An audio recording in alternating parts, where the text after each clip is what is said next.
Le meilleur moment pour contrarier son chien, c'est quand il est sur le point de la faire. Comment on sait qu'il est sur le point de la faire? Eh bien, certainement qu'il a déjà fait cette bêtise. C'est pour ça que je suis toujours très content quand mon chiot, mon très jeune chien, fait une bêtise. Parce que je sais que ça, il a eu envie de le faire.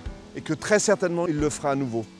Donc je vais pouvoir lui proposer de le faire à nouveau. Et quand il est sur le point de le faire, lui dire « Pap, pap, pap !» Il va s'arrêter, je vais lui dire « C'est bien ».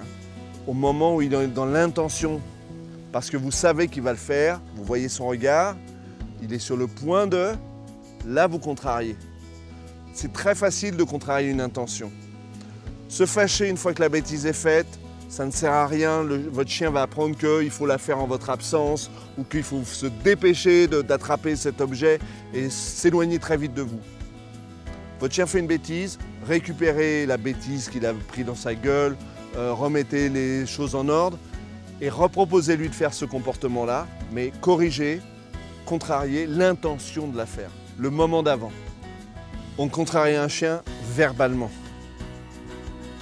Ça sert à caresser le chien, à le manipuler. La voix doit être contrariante. Elle ne doit pas être fâchée, elle doit être contrariante. La fâcherie, c'est une émotion. C'est souvent, une fois que la bêtise est faite, on s'énerve. C'est humain, c'est normal. Mais en termes d'éducation, c'est nul.